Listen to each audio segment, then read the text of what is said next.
हम सूर्य नारायण भगवान को अर्घ देते हैं, जल चढ़ाते हैं, तो वो जल पृथ्वी पर जब गिरता है तो उसके छींटे हमारे शरीर पर लगते हैं। क्या वो ठीक है? क्या वो श्रेष्ठ है? तो शिव महापुराण की कथा कहती है, जब हम सूर्य को अर्घ देते हैं, सूर्य को जल चढ़ाते हैं, वो पानी जब पृथ्वी पर गिरता है, उसके छींटे हमारे शरीर पर लगते हैं, तो वो श्रेष्ठता का भाव निर्मित करते हैं, वो गलत नहीं हो सकता। कारण अब वो भी समझ लीजिए।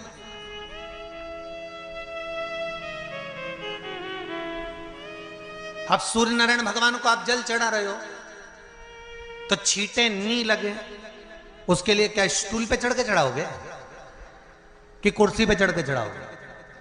अरे बोलो तो सही। अब कई लोगों के दिमाग में यह बात भरा गई कि हम भगवान को जल चढ़ाते हैं, वो हमारे शरीर में छींटे लगते हैं, जमीन पे से पानी गिरता है, वो हमारे शरीर को छींटे लगते हैं, भगवान को अच्छा नहीं लगता होगा। कौन ने कहा? पहले तो उसको पकड़ के ला।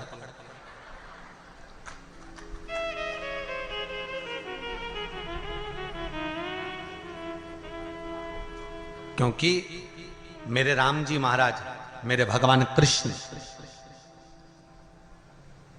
बड़े बड़े संत, साधु, सन्यासी, तपस्वी, साधक, उपासक जितने भी हुए, जिन्होंने सूर्य की आराधना करी, इन्होंने टेबल पे चढ़कर या कुर्सी पे चढ़कर जल नहीं चढ़ाया, इन्होंने पृथ्वी पर खड़े होकर ही, क्योंकि पृथ्वी तत्व के देव हैं शिव। जब हम मृत्यु लोक पर खड़े होकर, पृथ्वी पर खड़े होकर भगवान शंकर का भाग पृथ्वी तत्व को धारण कर कर जल को हाथ में लेकर जब समर्पित करते हैं, और जो जल नीचे गिरता है वो शरीर पर अगर लगता है तो हमको उसका आशीर्वाद ही प्राप्त होता है, दोष नहीं लगता। पर लोगों ने इसको विपरीत कर दिया। कि कौन ने विपरीत करा? कई लोगों ने इसको विपरीत कर दिया। कौन ने विपरीत करा? तो जो दूसरे धर्म के लोग होते हैं, जिनको हिंदू धर्म से नफरत होती है और जो हिंदू धर्म की पूजन, सेवा, अर्चना को समाप्त करना चाहते हैं, वो धीरे धीरे धीरे धीरे कहने लगे कि सूर्य को जल चढ़ाओगे तो शरीर में लगेगा, शरीर में लगेगा तो दोष लगेगा। इसको कह कहकर घर घर में सूर्य को जल चढ़ाना लोगों ने बंद कर दिया कि आप जल चढ़ाएंगे तो दोष लगेगा, शरीर पे छींटा लगेगा, शरीर को ऐसा लगेगा। ये दोष नहीं है। कितनी सुंदर बात है महाराज। सूर्य नारायण भगवान को जब जल चढ़ाया जाता है, हाथ सिर से 8 इंच की दूरी पर होना चाहिए। जम के बोलिए, सिर से कितना ऊंचा होना चाहिए? 8 इंच ऊपर अपना हाथ होना चाहिए मस्तक से सूर्य को जल चढ़ाते समय। और ना चांदी का, ना स्टील का, ना लोहे का, ना प्लास्टिक का, ना कांच का, ना सोने का कोई बर्तन, ना कांसे का, ना एल्युमिनियम का, ना पीतल का, केवल एक पात्र होना चाहिए, वो है तांबे का। काय का पात्र होना चाहिए? तांबे का पात्र। और सूर्य नारायण भगवान को जब 8 इंच ऊपर तुम्हारा हस्त है, और जब हम सूर्य को जल चढ़ा रहे हैं, कैसे जल चढ़ाना है वो भी समझ लीजिए। अगर कोई कैंसर का मरीज है, जिसके चेस्ट में कैंसर आ गया हो, लेफ्ट में, राइट में कहीं पर कैंसर आ गया हो, या कोई गठान आ गई हो, तो महाराज आप जल चढ़ाते समय उस जल की धार को सूर्य भगवान को जब चढ़ा रहे हो, तो धार आपकी गठान की ओर जाना चाहिए, जिससे सूर्य की किरण उस जल में से आपके उस स्थान पर पड़े, उस जगह पर पड़े जहां पर गठान है। महाराज आप लगातार जल तो चढ़ाना चालू करो, अच्छे अच्छे डॉक्टर फेल हो जाएंगे और कह देंगे गठान ठीक हो गई। आपका लीवर और किडनी गड़बड़ कर रहा है, आप प्रतिदिन, आपका स्वास्थ्य गड़बड़ रहता है, आप प्रतिदिन ये ज्योतिष शास्त्र के अंतर्गत, रत्न शास्त्र के अंतर्गत, ये रत्न शास्त्र, ज्योतिष शास्त्र, रंग शास्त्र जो हमारे यहाँ है, रंगों के हिसाब से ये जितने रत्न होते हैं, माणिक हुआ, मोती हुआ, नीलम हुआ, मूंगा हुआ, पुखराज हुआ, ये क्यों कहते हैं ये पीला है, ये सफेद है, ये नीला है, ये लाल है, इसको शरीर में क्यों पहनाते हैं? उसका कारण होता है कि ये स्नान हो गया। अगर नहाने से परमात्मा मिलता होता तो सबसे ज्यादा मछली और मगरमच्छ को मिलता, क्योंकि वही दोनों पानी में सबसे ज्यादा रहते हैं, तो उनको भगवान जल्दी मिल जाता।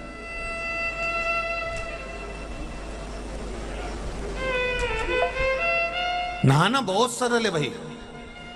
आप बाथरूम में गए, आप नदी में कूद गए, आप बावड़ी में कूद गए और नहा लिए।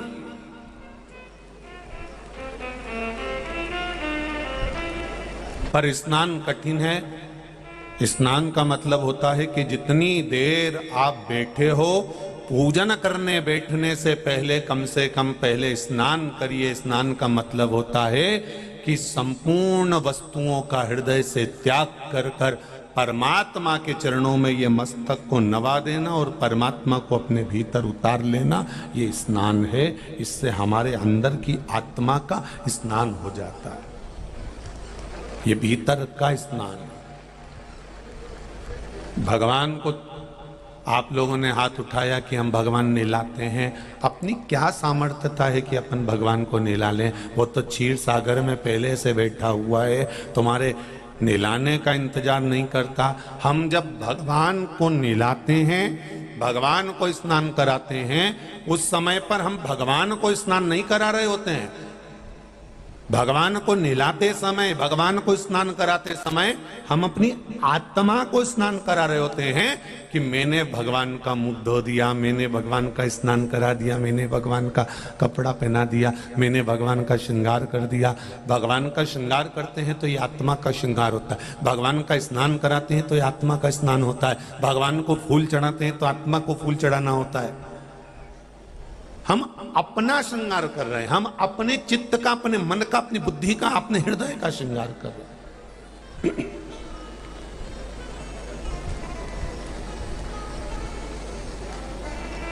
चलाएगी। इधर सीमेंट का मकान बना हुआ है, कंक्रीट का पूरा, उसके अंदर रेत भरी है, और इधर लकड़ी का मकान बना है, उसमें लकड़ी भरी हुई है, उसके आगे भूसा भरा हुआ है, उसके आगे सामान भरा, और इससे जहां रेत भरी इससे भी आगे कपास भरा हुआ है। तो आगे क्या करेगी? आगे का काम है, वो जाएगी, सब दूर घूमेगी, जहां पर कचरा भरा होगा वहां सबसे पहले घुसेगी।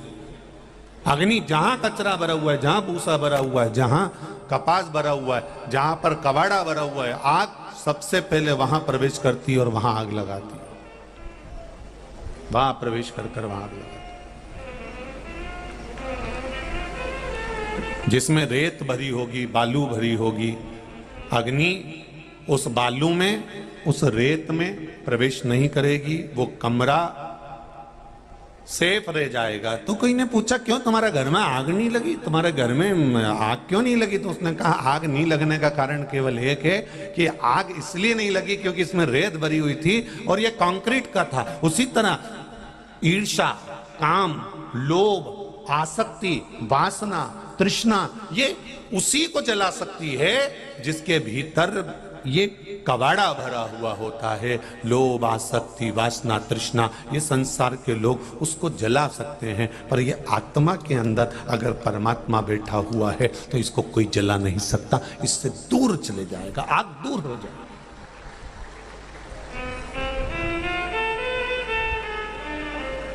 चार चीजों से स्मरण रहे, ये चार चीजों की रोकथाम जरूरी है। पहले नंबर पर आग है, दूसरे नंबर पर पाप है। पाप को भी रोकना बहुत जरूरी है। अगर बच्चे गलत काम कर रहे हैं, घर के लोग गलत काम कर रहे हैं, तो आपको रोकना पड़ेगा, बेटा नहीं, ऐसा नहीं करना, देखो दादा ऐसा काम नहीं होना चाहिए, देखो ये गलत हो रहा है, देखो इसको समझो ये गलत हो रहा है, आगे चलकर दिक्कत आ सकती है, तकलीफ आ सकती है। पाप को रोकने का कर्म हमारा है।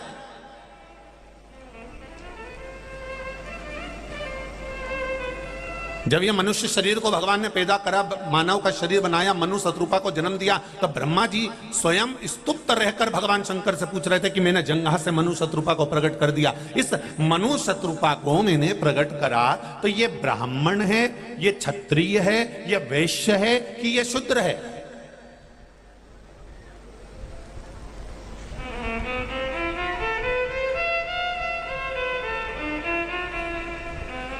सृष्टि का निर्माण करा गया, पृथ्वी को बनाया गया, सृष्टि का निर्माण करा गया, तो पूछा कि ये मनु शत्रुपा मैंने बनाए, ये ब्राह्मण है, ये क्षत्रिय हैं, ये वैश्य हैं कि ये शूद्र हैं?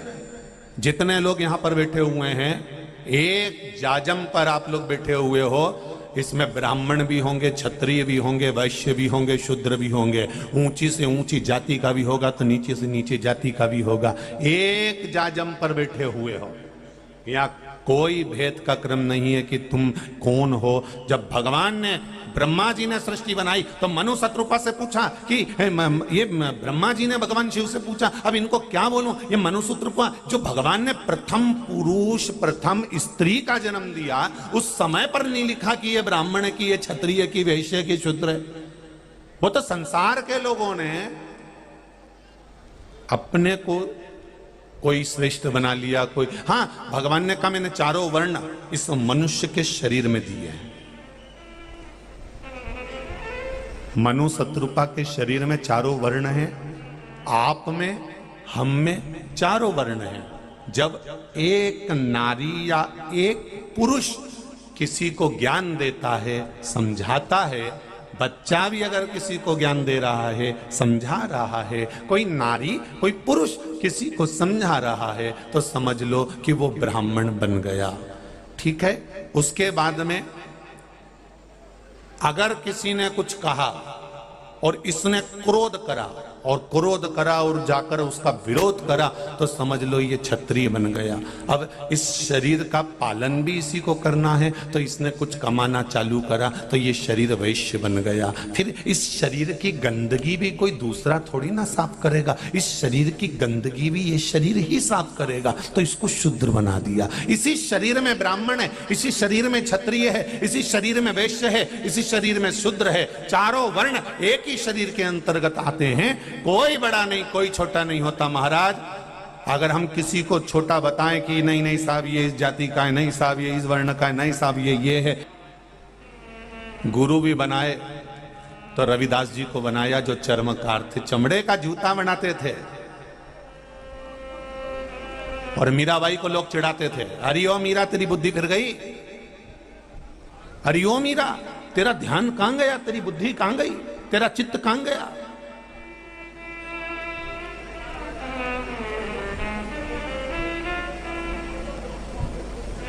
मीराबाई ने पूछा क्या हो गया?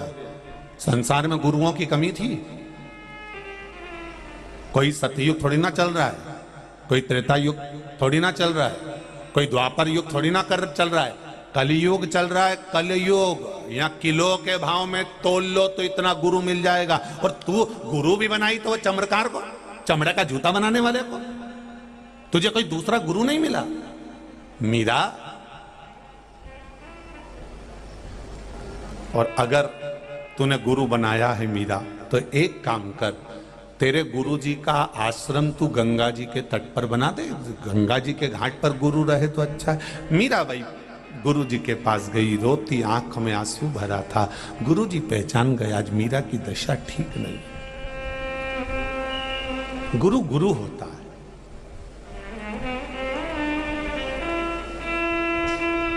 संत रविदास जी जैसा कोई गुरु नहीं संसार का।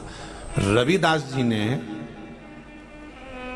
मीराबाई की दशा देखकर पूछा क्या हो गया मीरा, तू रो रही है, तेरी आंख में अश्रु है मीरा, क्यों रो रही है? जिसका गुरु बलवान होता है, जिसका गुरु प्रबल होता है, जिसका गुरु प्रखर होता है, उसको रोना नहीं पड़ता मीरा, और तू रो रही है।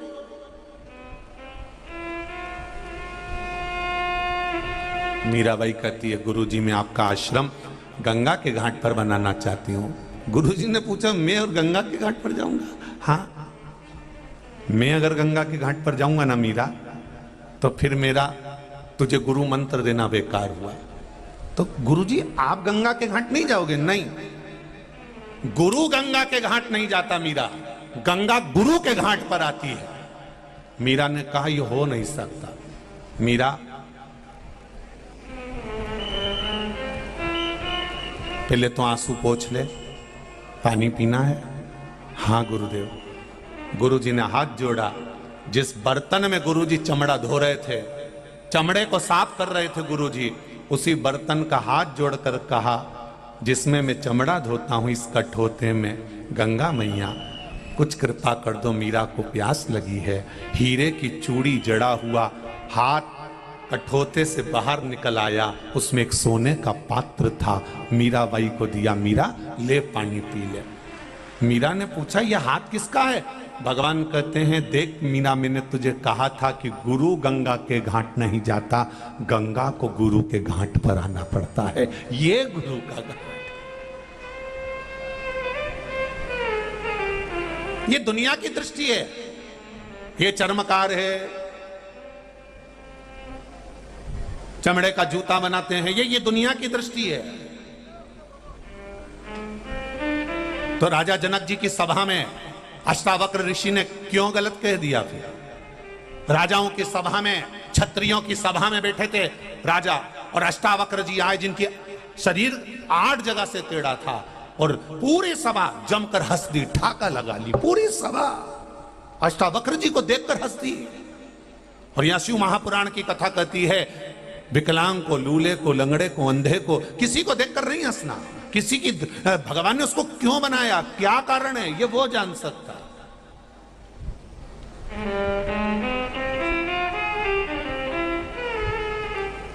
गरुड़ पुराण तो यहां तक कहती है साहब, किसी विकलांग को, किसी लूले को, किसी लंगड़े को, किसी अंधे को, किसी बहरे को, किसी ऐसे व्यक्ति को देखकर यदि हंसा जाए तो शिव महापुराण की कथा कहती है कि अगला जन्म हमारा वही की वही होता है जो इसको मिला हुआ है। और ना हो विश्वास तो ये महाभारत के चरित्र को देख लो कि एक सुंदर युवराज राजा मृगा करने के लिए गया और सामने उसको देखा उसने कि बहुत से बदक हैं, बड़ा सुंदर बदक है। तो राजा ने कहा इस बदक के बच्चों को पकड़ कर लाओ, और बदक के बच्चों को पकड़ने गए तो बदक ने आक्रमण कर दिया, बच्चों को पकड़ने नहीं दिया। युवराज ने कहा कि बदक पकड़ के नहीं लाए बच्चे, इन बदक के बच्चे क्यों नहीं पकड़े, इन बदक के बच्चों को पकड़ के लाओ। कहा साहब वो बड़ा बदक है ना, उसका पिता, उसकी मां, वो आक्रमण कर रही है, तो एक काम करो ना, पहले बड़े बदक को पकड़ो। तो बड़े बदक को पकड़ा, और बड़े बदक को पकड़ने के बाद राजा ने पूछा अब इसका क्या करा जाए, अगर यह इसके बच्चों को पकड़ता हुआ देखेगा तो फिर आक्रमण करेगा, तो क्या करा जाए, इसको इसके बच्चे नहीं दिखना चाहिए। तो राजा युवराज कहता है बमूल का कांटा तोड़कर लाओ, इसको दिखना ही बंद कर देता हूं। और बमूल का कांटा तोड़कर लेकर आए और वह बदक की आंखों को फोड़ दिया, रक्त निकलने लगा, उसके बच्चों को युवराज ने पकड़ लिया। मसला दुखी हुआ, बदक तो मर गया, पर राजा तूने जिसकी आंख फोड़ी थी अब तू भी अपनी दशा के लिए तैयार हो जा। वही युवराज महाभारत का धृतराष्ट्र बना है, वही युवराज। कर्म की गति बड़ी विचित्र है, भोगना तो बढ़ता है, कर्म करो ये भोगना है। मीरा तुम मुझे देखकर रो, अब नहीं रोऊंगी गुरुजी, अब मैं मुझे एक बड़ोरे अभिमान की गुरु मेरो समर्थ है, अब रोना खत्म। अब दुनिया भले उंगली उठाए, दुनिया भले पक्षपात करे, दुनिया भले कहे कि ये ब्राह्मण, ये क्षत्रिय, ये वैश्य, ये शूद्र है, दुनिया भले कहे, अब नहीं रोऊंगी मैं। और मीराबाई रोना बंद। गुरु रविदास जी ने मीरा को एक ज्ञान बड़ा प्रबल दिया था। मैं मंदसौर वालों से भी कहूंगा कि मीराबाई के इस ज्ञान को अपनी बुद्धि में बिठा कर रखना। जो रविदास चर्मकार थे, उन्होंने मीराबाई को जो ज्ञान दिया था, वो ज्ञान पूरा मंदसौर क्या पूरा विश्व अपनी बुद्धि में बिठा कर रखे कि महाराज मीराबाई से चर्मकार रविदास जी ने कहा था कि मीरा बहुत ऊंचे पद पर भी बैठ जाओ, और आत्मा से अगर अपन किसी का पाप कर रहे हैं, ये मन से अगर किसी का बुरा चाह रहे हैं, तो ऊंचा बैठना भी बेकार है। मीरा बहुत ऊंचे पद पर भी बैठकर अगर हम किसी का बुरा करें, ये ये श्रेष्ठ। तुलसीदास जी ने भी लिखा, ऊंच निवास नीच कर तूती और देख न सकई पराई विभूति। जो रविदास जी ने कहा वो तुलसीदास जी ने भी कहा।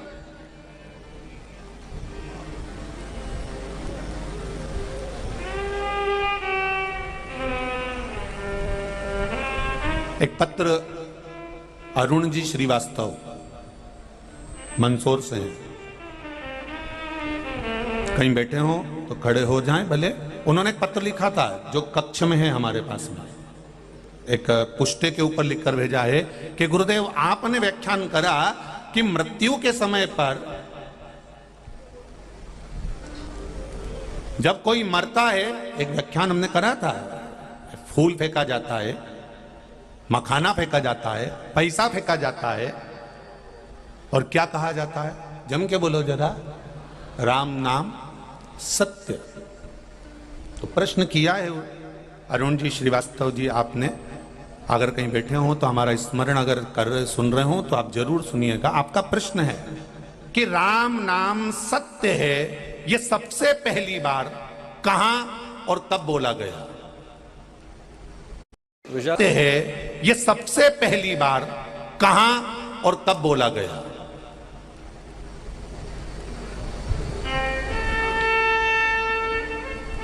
प्रश्न बहुत अच्छा है अरुण जी, आपको नमन करता हूं मैं, आपके प्रश्न को नमन करता हूं। बहुत सुंदर प्रश्न किया। ये सनातन धर्मियों को मालूम पड़ना चाहिए कि राम नाम सत्य पहली बार कब बोला गया था। ये सनातन धर्मियों को मालूम होना चाहिए कि राम नाम सत्य क्यों उच्चारा जाता है, राम नाम सत्य क्यों कहा जाता है। राम नाम सत्य का स्मरण पहली बार कब करा गया था? जब तुलसीदास जी के ऊपर आक्षेप पर आक्षेप लगाए गए, तुलसीदास जी को अपशब्द पर अपशब्द कहा गया, तुलसीदास जी को बुरे बुरे बोल बोले गए, क्योंकि तुलसीदास जी कुछ नहीं करते थे, केवल राम नाम जपा करते थे, राम नाम में डूबे रहते थे, राम नाम का गुणगान किया करते थे, 24 घंटे राम राम राम राम। इतना विश्वास राम के नाम पर हो गया था तुलसीदास जी को कि वो उसके बल पर जीते थे। जैसे शिव कथा सुनने वालों को विश्वास हो गया कि श्री शिवाय नमस्तुभ्यम, मंत्र पर भरोसा हो गया, एक लोटे जल पर भरोसा हो गया, भगवान की अविरल भक्ति पर भरोसा हो गया, अपने पास में बने हुए शंकर मंदिर पर भरोसा हो गया, शिव महापुराण पर भरोसा हो गया। जैसा विश्वास आपका दृढ़ हुआ है, ऐसी तुलसीदास जी का भी विश्वास दृढ़ था। और किस नाम पर था? जम के बोलो जरा, राम नाम। राम राम राम राम राम। विद्वानों ने कह दिया कुछ नहीं रखा राम नाम में। क्या रखा है राम में? ना वेद जानता है, ना पुराण जानता है, ना कोई शास्त्र पढ़े इसने, गंवार की गंवार है, कुछ भी नहीं आता इसको। हाँ, ब्राह्मण भले है पर ना इसको वेद आता है, ना शास्त्र आता है, ना इसको ज्ञान है, ना इसको संस्कृत आए, ना कुछ बोलना आए, इसमें ज्ञान कुछ भी नहीं है, शून्य है, ये गंवार है। इसलिए रामचरितमानस में तुलसीदास जी ने लिखते समय कह दिया था कि मुझे कुछ नहीं आता, मेरी बुद्धि से मैं गंवार, मुझे कुछ नहीं आएगा। विद्वानों ने कहा इसको ना वेद आता है ना पुराण आता, बस ब्राह्मण के घर में जन्म ले लिया, ना वेद जाने, ना पुराण जाने, ना शब्द जाने, ना शास्त्र जाने, केवल राम राम राम राम जपने से कुछ होता है? गांव के लोगों ने विरोध करा और विरोध कर कर गांव के लोगों ने, विद्वज्जन ने उसको गांव से बाहर निकाल दिया। तुलसीदास जी की आंखों में जल था। गांव के बाहर अपने 4 बांस के टुकड़ों को उठाकर और एक चटाई को उठाकर तुलसीदास जी गांव के बाहर अपनी कुटिया बनाकर रहने लगे, अपनी कुटिया बनाकर। और जब गांव के बाहर एक कुटिया बनाकर, गांव के बाहर एक छोटी सी कुटिया बनाकर तुलसीदास जी रह रहे हैं, छोटी सी कुटिया बनाकर।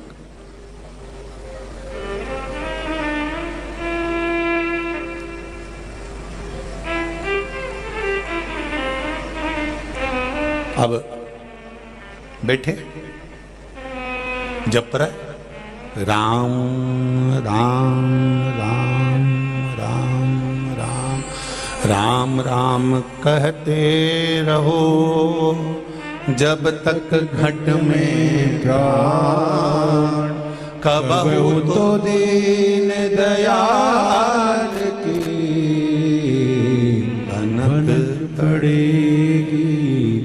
विश्वास इसी को कहते हैं जीजी, भरोसा इसको कहते हैं बहन। तुलसीदास जी बैठे थे, सामने कोई नव युवक और नव यौवना दुल्हन दोनों आए और घर गए, और क्या देखा तुलसीदास जी ने, उनकी अभी शादी हुई थी और उसमें पति मर गया, पति मर गया, पति मरा। आप भी अपने परिवार वालों को जरूर सुनाना कि सबसे पहला राम नाम सत्य कब निकला था। पति मर गया, पत्नी रो पड़ी, विलख पड़ी, आरती की तैयारी हो गई, ले जाने लगे बांध कर। तुलसीदास जी गए थे नहाने के लिए। पहले सती प्रथा चलती थी। कौन सी प्रथा? सती प्रथा। पति अर्थी पर जाता था और उसकी धर्म पत्नी लुगड़ा पहनकर, चुंदड़ी पहनकर, हाथ मौली से बांधकर, हाथ जोड़कर पति की अर्थी के पीछे पीछे जाती थी। पति को चिता पर जब लेटाया जाता था तो पत्नी उस चिता पर लेट बैठती थी और पति के शीश को अपनी गोदी में रखकर सती हो जाती थी। आज उसके पति को ले जाया जा रहा है और वो नारी पीछे पीछे जा रही है और लोग चले जा रहे हैं लेकर। कई परिवार वाले रो रहे थे, वो नारी भी रो रही थी। सामने से आ रहे थे तुलसीदास। इस नारी के मन में आ गया कि भले गांव के लोग इसको ढोंगी बोलते हो, अपशब्द कहते हो, ताना देते हो, गाली देते हो, गांव से निकाल दिया, लोग कुछ भी कहते हो, पर है तो ब्राह्मण, ब्राह्मण तो है ना। एक काम करती हूं, इस ब्राह्मण के चरणों को अपने प्राण त्यागने से पहले, जब मैं अपने पति के लिए सती हो रही हूं, तो ब्राह्मण को प्रणाम करने में क्या जाता है, इसको प्रणाम करना।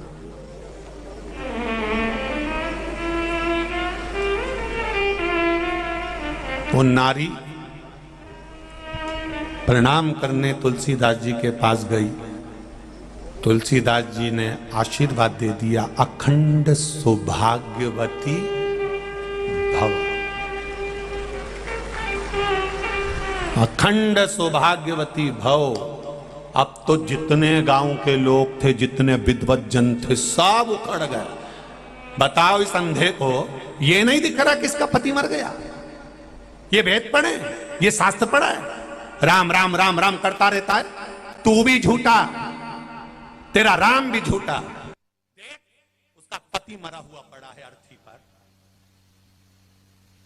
तू भी झूठा, तेरा राम भी झूठा।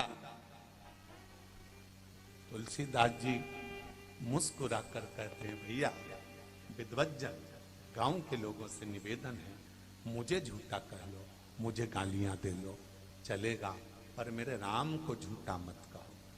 अरे झूठा है तेरा राम और तू भी झूठा है। अंधा हो गया, दिखता नहीं उसका पति मर गया, अर्थी पर बंधा हुआ है, मर गया वो, ये सती होने जा रही है पीछे पीछे, और तू उसको आशीर्वाद दे रहा अखंड सौभाग्यवती होने का। अगर वेद पढ़े होते, शास्त्र पढ़ा होता तो तुझे ज्ञात होता। मूर्खों जैसी बात करता है तू विद्वान नहीं है।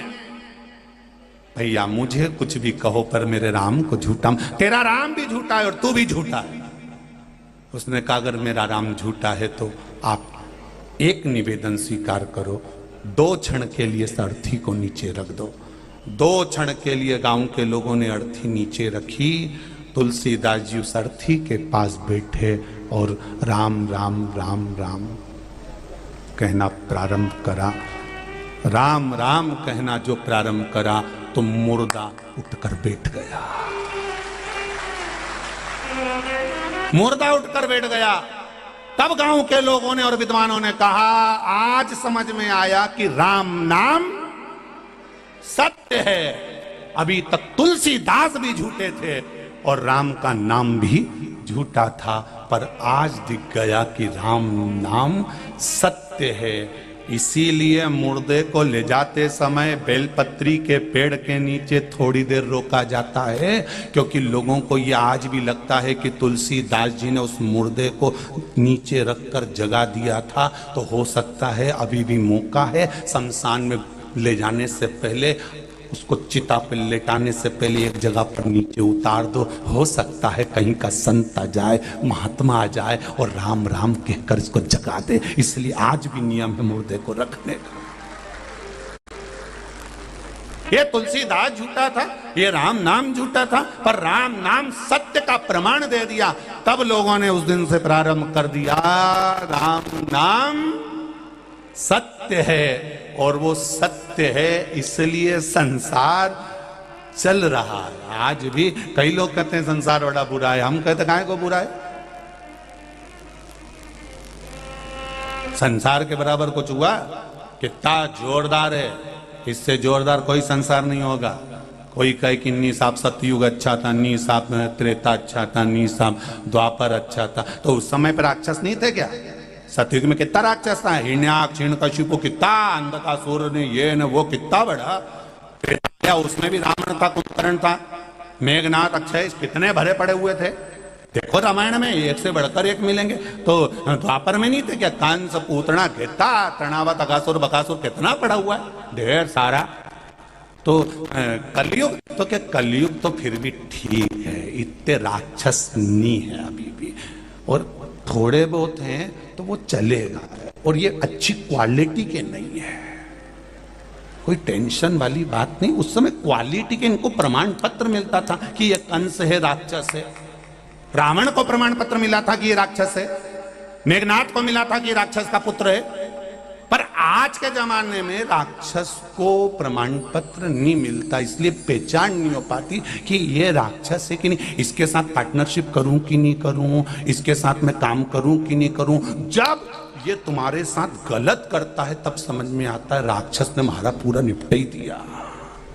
तब समझ में आया। तो अब उसको प्रमाण पत्र तुम्हारी ओर से मिला कि ये राक्षस है, इन्हें हमारे साथ पार्टनरशिप करी थी और ये आधे से ज्यादा हमारा सामान, हमारी प्रॉपर्टी सब निपटा ही गया और मुझे रोड पे लाके छोड़ दिया। तब समझ में आया कि ये प्रमाण पत्र अब मिला इसको।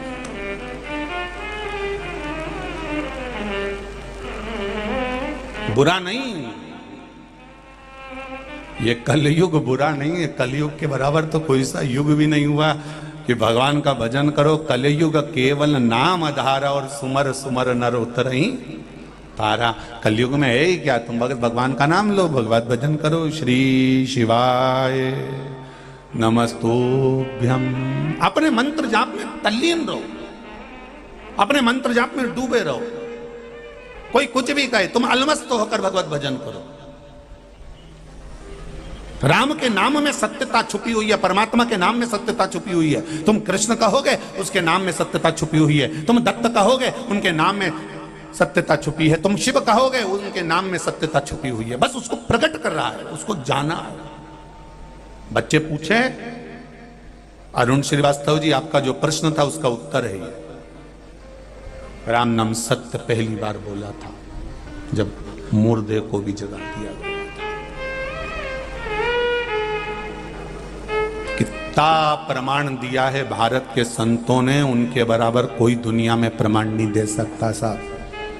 कोई दुनिया में प्रमाण नहीं दे सकता जो भारत के संतों ने प्रमाण दिया है, उसके बराबर कोई नहीं देगा।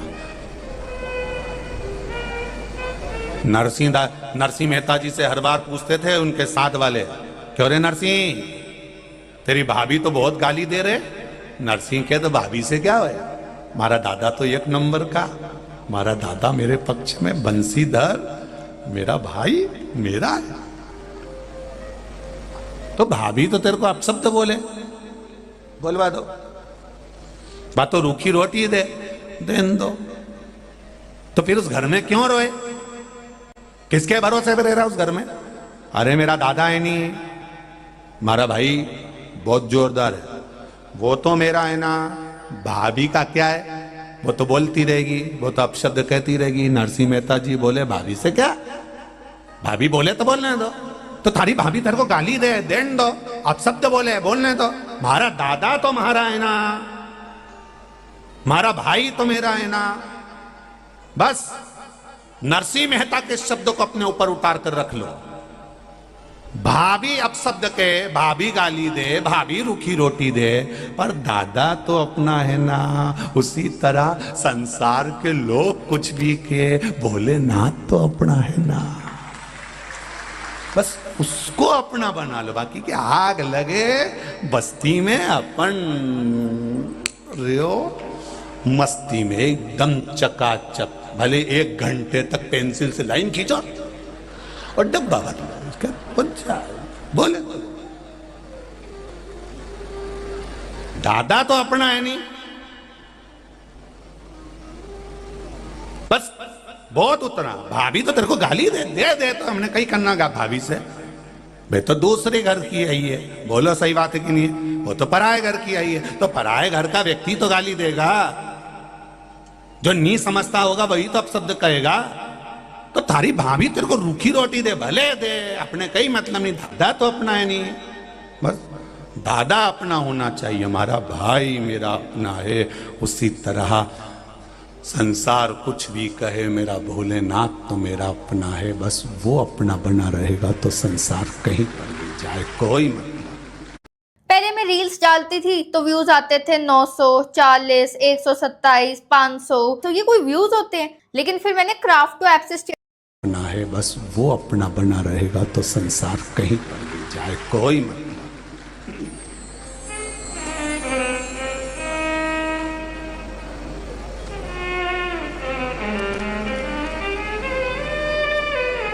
बस वो मेरे भोले तेरा सहारा है, मेरे भोले तेरा सहारा है, मेरी नैया का तू किनारा है, मेरी नैया का तू किनारा है। अगर वो अपना है, वो अगर अपना है तो फिर क्या सोचना।